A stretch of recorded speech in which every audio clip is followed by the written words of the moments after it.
moisture like sun lays me down. With my mind she runs throughout the night. No need to fight, never a frown, with golden brown.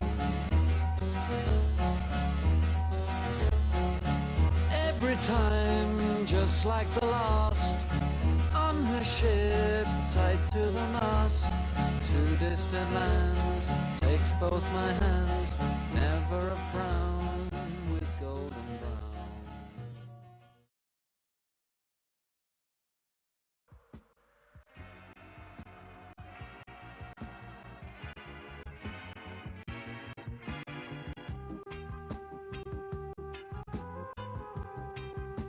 Well, I've always been a football supporter since school, and I just got fascinated by the clothes and fashion. And I used to go in the 70s to Forest and see all that was standing open ends, and next minute, what's all the fuss about? Everyone's going hammering tongs at it, and I noticed all the different clothes and fashion, and I thought, because it gave you a bit of a buzz, like, and just got hooked as a young kid, and I started going to, as it happens, a few Leeds games. They were big in the 70s, and I noticed different cultures and the way different people dress from different areas. Leeds would start wearing like Slazenger jumpers, and all that. Forest started doing the same sort of thing. I was more into that. That fascinated me more. That possessed and into violence. You wanted to be someone who's part of a gang. It was who had the smartest clothes, and then it was who was going to be who was the hardest, and it was backing your mates up. In them days, we couldn't really afford a lot of the clothes. 16, 15, 17, we didn't have the money. And we used to do the sports shops. I'm not proud to say it, to be honest with you, but we did do a bit of that. But it was all part and parcel of getting the stuff. We wanted to be the smartest lads, and we didn't have the money in them days. And that's to get the clothes. That's what we had to do. It was in London. It was they called it casuals. In Leicester, they called it trendies. In Nottingham, they called it shadies. In Liverpool, it was scallies. The Manx were just Manx. You know, there was a different name for everything, but overall it's become casual now. It is casual. Every little town used to have a different name for what it was.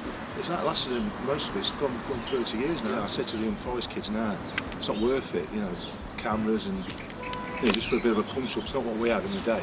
You get to prison for not even throwing a punch nowadays. It's like a bug, it's like a disease. You can't help it, it's like drugs. It's drawn to you. It's hard to get out of it once you're into it. But I don't like being in a big, large group. I don't like groups nowadays because, you know, it was all about being in a group. Now I don't, because I could get drawn to it. I don't want to get into it anymore. If I just went to football, I've never got in trouble with the police. You know, I'm like 39 years of age. I thought, if I don't pack it up now, I'm never going to get out of it. And I watched England in my prison cell, and I thought, what am I doing here? For my family more than anything as well. Going to prison at 39 years of age and seeing my mum and dad, you know, suffering. You know, I've got a lot of good friends through football, and I like going to other cities now and reminiscing and mixing with the lads I used to fight with. And I could go for a drink anywhere in the country, except probably Sunderland and Derby, because they still don't like me much. But I go anywhere, and you know, you're guests of honour, and it's great. I'm 47 this year, you know what I mean? So it's just, I'm glad we was part of it. It was just a game to us, really. It was just a bit of sport, a bit of fun.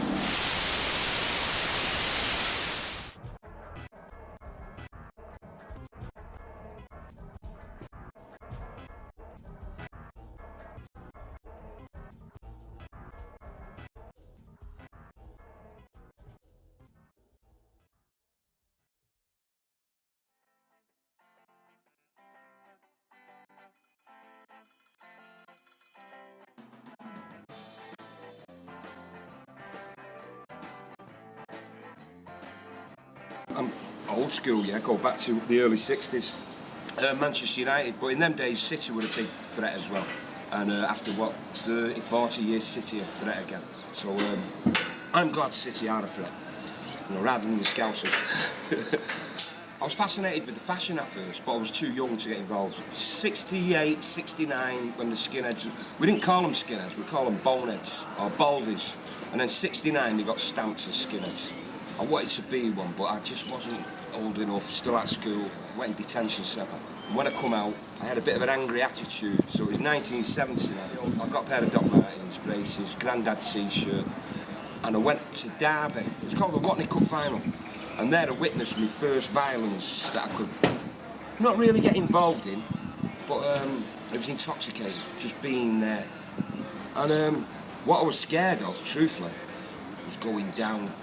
Because in them days, if you went down, the boot went in. And in them days, a lot of them wore steel toe caps. And I've known lads who get a good booting or a good kicking at a football game and they'll never go to a game again. And I was hooked all the way through the 70s on football violence. In the 80s, we made money out of football. We became grafters, really. So we'd use football as a good excuse to turn up in towns, rob tills, pickpockets, snatch money from the turnstiles, the bars inside the ground. And quite truthfully, we liked doing that because it'd go in the papers. But we was always after money in the 80s, especially with the casual clobber, you know, the clothes. Even though we used to rob them and sell them and keep them, if you've seen an item, sometimes you break your own bank for it. And then within a week or two, it was ripped to foot, you know, from fighting at the matches. One in France, 77, first time in Europe, really. About 2,000-3,000 United men. And we were used to going in opposition's ends, mob rule running in. But really, when we've got into the French section, we didn't really know it was family and this and that. And what happened in France, there was a big rush down to the where the field is, and the fences were very high. So the people who were trying to escape were going up the fences, but when they got to the top they were loose, so they were falling down. And there's some terrible injuries. And then that's the first time I thought, hang on, innocent people here can get caught up in things like this. The organised hooligans, they like to fight with each other and try and organise it so it's in a space away. So it's a fair kind of fight. But even then I've seen a lot of innocent people who are just caught up in the crush. Either get knocked over by cars, into buses. I can't say it got rid of what I was doing, because we made a good living for ourselves. And through football, going into Europe and making money, we ended up at the Olympics in Korea. We ended up in Japan. We ended up on Caribbean cruises, robbing them and everything. Didn't matter, we'd done a lot of jail in Europe. You know, spent 10 years of my life in jail. No, I've not really got any regrets.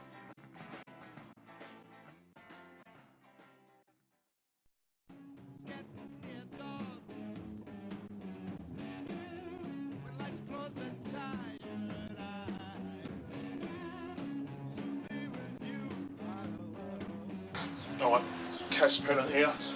My team for all these things, West Ham United. The firm we run with was the ICF. I learned at a very young age. It was before Britain was multicultural, and being a black kid in a white town. You know what I mean?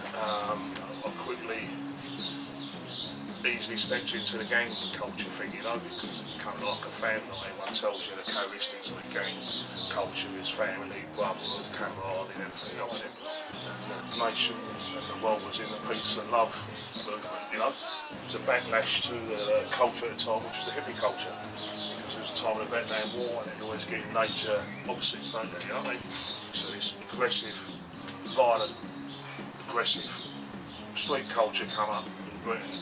What suited me was an aggressive culture, but the streets were aggressive at the time, pretty much similar to today, because once society found out what was going on and stamped down on it in the streets, where could the youth mushroom legally, you know, gather legally, you know, in large good groups without being, you know, swamped on by the police behind the goal football matches.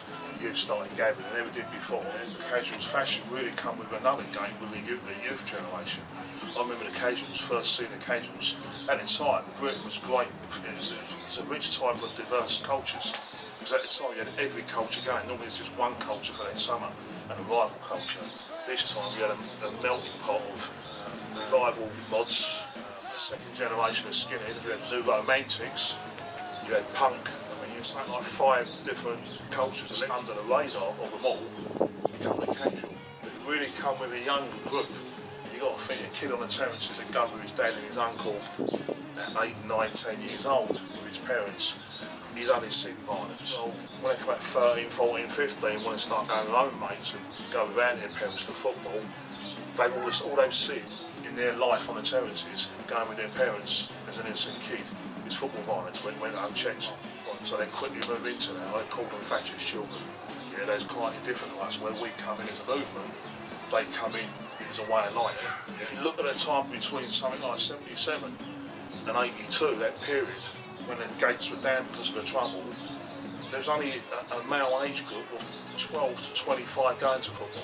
Ain't like a day there's women and different groups, middle classes and everything else. There's only that working class youth movement culture going to the football, because you've got to think the East End and that tough image with the craze and, you know, the MH flight jackets they was wearing, the Fred Perrys and, you know, DMs and that chunky look, all part of that Mako East End look. And all of a sudden you've got these waif kids coming through with Packer Max and trainers and a girly hair, flick hair, you know? Like, it was like a boy band, you know what I mean? And what happens, like any fashion, it drags the mainstream in. Right? And we was the mainstream, you know? We were the old dinosaurs, the top boys, you know? Everyone's getting into it, you know? So in our world, we was big players. You know, we were like film stars in this world of football miners back then, you know? The casual wasn't into the music, it was a football thing. And this style of dressing, you know what I mean? Said football without any colours.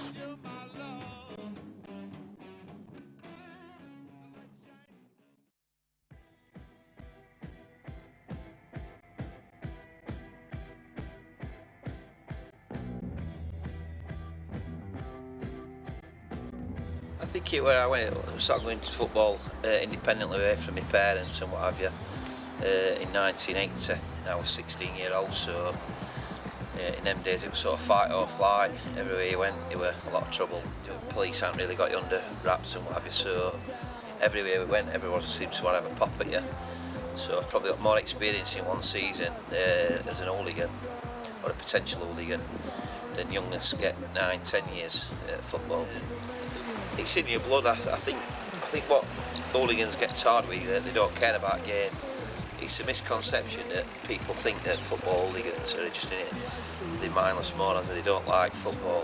Violence was a part and parcel of it, but first and foremost it was a football team you wanted to win, because it's like a drug, football violence. Once you're in it and you're in it big time, it's very hard to get out. And I thought to myself, if I carry on with this, I'm going to end up losing my liberty, and I don't want to see my kids growing up without their dad. And don't get me wrong, there's been times when I've been in the wrong place, wrong time. In the 70s it was sort of free for all, anybody could cop for it.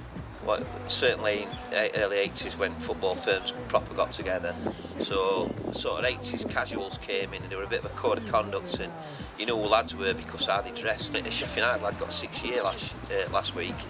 The fight against Middlesbrough last year, they threw a bottle, he's got 6 years. So a lot of people out of Sheffield don't realise the intensity of hatred between two sides. It's proper hatred. It's a really intense derby. There were a few times when I went to England and they were all at each other. I thought, fuck this. Derby were fighting with so and so, Leeds were fighting with this. It was pathetic, like you're all English, and because there's nobody else to fight with, they're all sniffed up, they end up fighting with each other. Which to me, I'm English, I don't want to fight with a fella. It's not a game worth getting into. You can't really call it fear, because adrenaline takes over when there's my biggest buzz is when we were outnumbered, and a lot of people think you're warps and what have you, but I used to love it when you were on top and said it was 10 of you and 30 of them. And it was bigger buzz because you got no to lose and you had to stand together. It's like a Hull, I got slashed at Hull and I got captured on the floor, and I could steer them carving him up, and I could hear the claws going, and I'm thinking, I'm going to be in bits here. It was a thing with sort of mid-80s, early 80s, where they cut your claws up. Football's done, it's finished, you've missed boat.